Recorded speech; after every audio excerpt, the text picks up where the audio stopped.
Hello girls, good morning. हमारा topic है आज का आपका वो है effect of fermentation.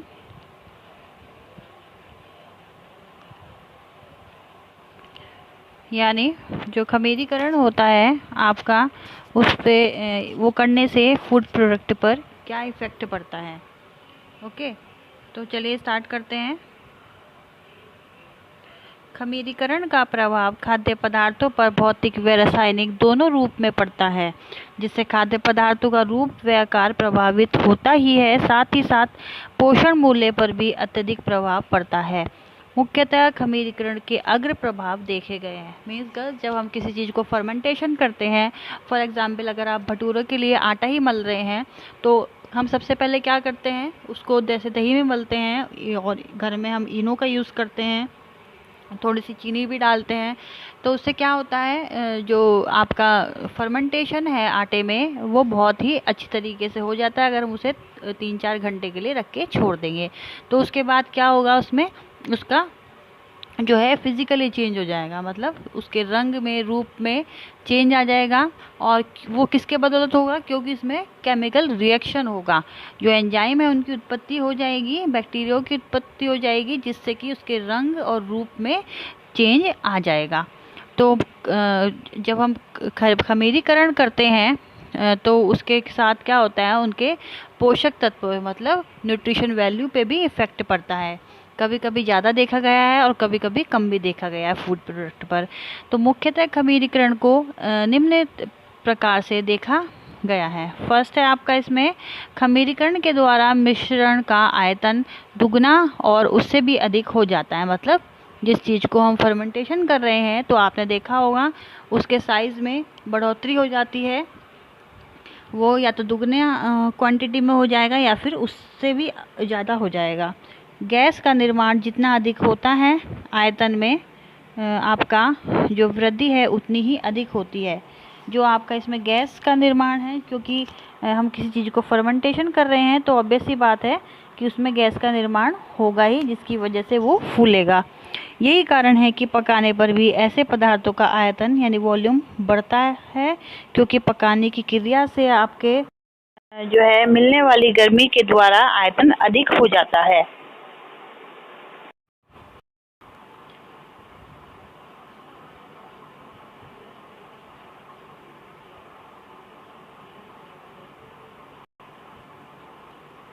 Okay guys, तो ये आपको पता लग गया होगा।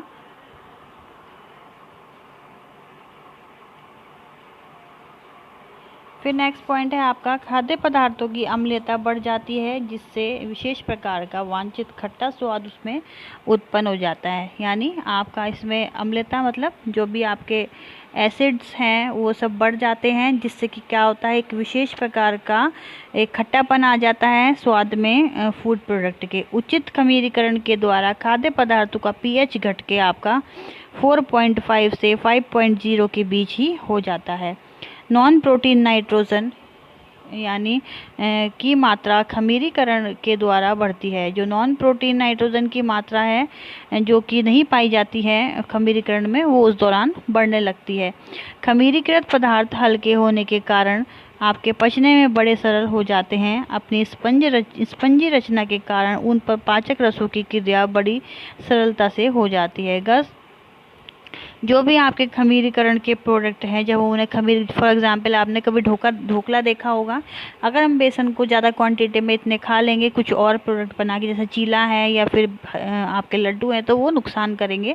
लेकिन हम जब बेसन को फर्मेंटेट कर देंगे, उसमें यूज़ करेंगे फर्मेंटेशन के लिए दही या फिर इनो का यूज़ करेंगे, तो क्या होगा, उनकी न्यूट्रिशन वैल्यू बढ़ जाएगी, जो कि हमारे क्या होगा, जो पाचक रस हैं उनके लिए भी वो बहुत ही ज़्यादा बेनिफिशियल रहते हैं और उनको इजीली डाइजेस्ट कर सकते हैं। फिर आपका नेक्स्ट, बी समूह के विटामिन मुख्यतः राइबोफ्लेविन, नियासिन तथा कुछ हद तक थायमिन की मात्रा भी खमीरीकरण से बढ़ती है।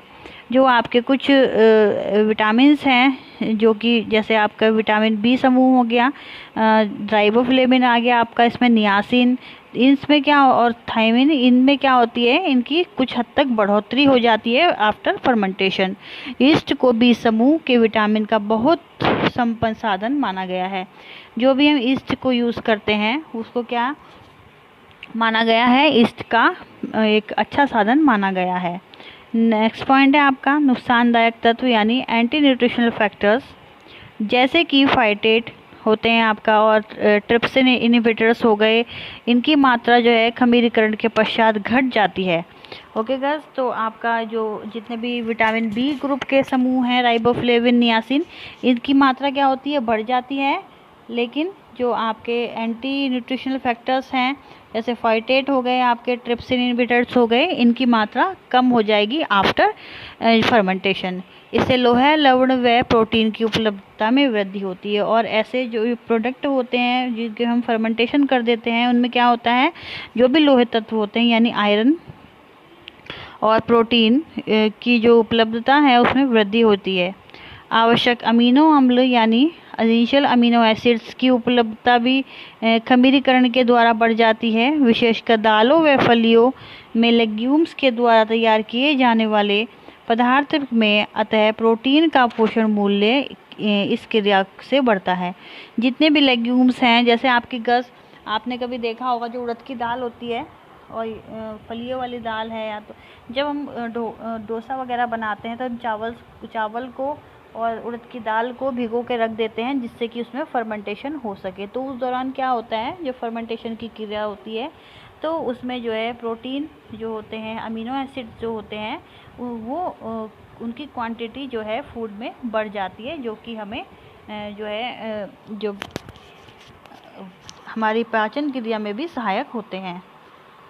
फिर है गस आपका इसमें इस तरह से उपरोक्त बातों से यह स्पष्ट हो जाता है कि खमीरीकरण की क्रिया भी अंकुरण के समान ही हमारे लिए बहुत लाभदायक है। अतः समय समय पर इसका उपयोग करके हम अपने आहार को अधिक पोषक भी बना सकते हैं। गस, जो खमीरीकरण की क्रिया होती है वो किसके समान होती है, अंकुरण की तरह। अंकुरण मतलब जर्मिनेशन, जैसे हम चनों को जर्मिनेशन करते हैं, मूंगफली को कर लेते हैं, स्प्राउट कर लेते हैं दालों को, उसे हम बोलते हैं जर्मिनेशन यानी अंकुरित करना। तो जिस प्रकार अंकुरित करने की क्रिया फूड प्रोडक्ट के लिए बहुत अच्छी होती है, उसी प्रकार फर्मेंटेशन की क्रिया भी हमारे फूड प्रोडक्ट के लिए और हमारे लिए भी बहुत ही अच्छी मानी गई है। इससे क्या होता है, हमारे जो आहार में पोषक तत्व भी बने रहते हैं और उनकी जो पोषक मूल्यता है वो इंक्रीज़ हो जाती है, उसकी क्वांटिटी। तो कुछ हद तक ये हमारे लिए बेनिफिशियल भी हैं, तो कभी कभी हमें अपने डाइट में इनको भी इंक्लूड कर देना चाहिए।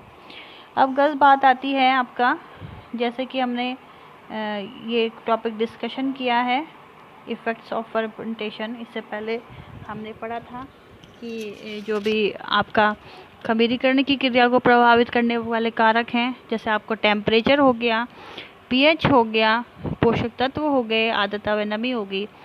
अगर हम किसी भी चीज़ को फर्मेंटेशन कर रहे हैं तो हमें इन चीज़ों का ध्यान भी ज़रूर रखना है, क्योंकि टेम्परेचर यानी तापमान, जो ईस्ट होते हैं उसकी वृद्धि के लिए तापमान सबसे ज़्यादा मोस्ट इम्पॉर्टेंट होता है। फ्रिज के जो तापमान होता है उस दौरान इसकी वृद्धि रुक जाती है।